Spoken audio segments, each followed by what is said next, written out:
málo ktorý človek vie byť sebou samým.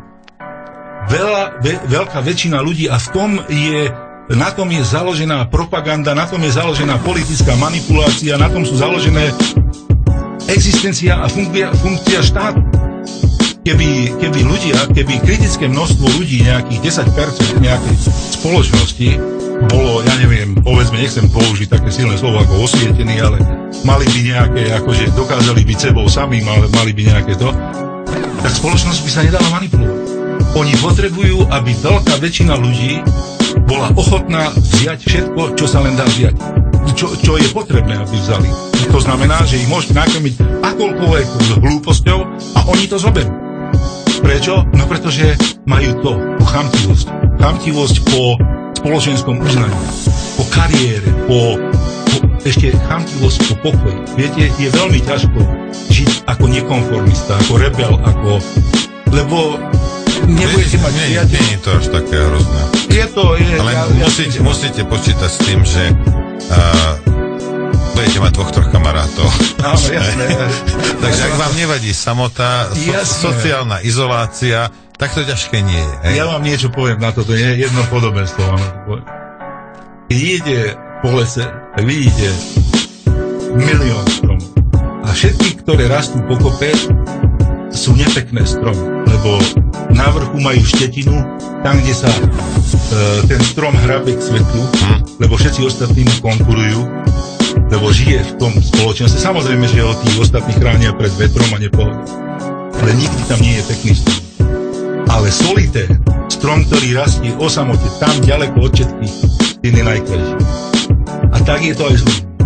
Ľudia tým, že sú konformní, že sa stále snažia byť s väčšinou, nevedia, o čo prichádzajú. Samozrejme, že život v samote a v individualite tak je ťažší ako v spoločnosti, v komúne, v komunite a tak ďalej. Za to sú ľudia, ja neviem, za to majú radi rôzne kluby a radi k niečomu patria. Hovorí sa, že človek je tvor spoločenský.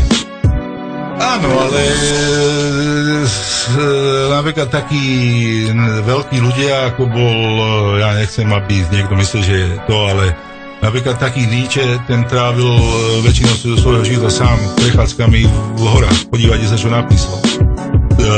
Ja viem, že vinou asociácie, akože vinný asociáciou, tým, že ho dávajú, že on je, ja neviem, nejaký zdroj Hitlerových myšlienok o nadčloveku a tak ďalej, pritom to je nesprávne chápané. Nietzsche bol génius európskej filozofie a absolútne originálny mysliteľ a tak ďalej a prežil svoj život v samote a mnohí ďalší, ktorí v histórii sa dá vystopovať do takých, napríklad Spinoza, filozof, ktorý žil v Amsterdame, jeho komunita vyštvala, nechcel nikto s ním nič mať. A tí, čo ho vyštvali, sú dnes zabudnutí ľudia. Spinoza bol jeden z najväčších mysliteľov stredoveku.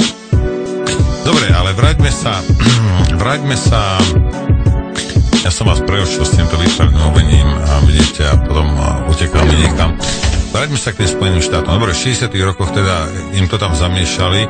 Jasne. A je to stali sa takým multikulturálnejším štátom alebo krajinou. Áno. No a čo teraz, čo z toho vyplynulo teda v tých Spojených štátoch?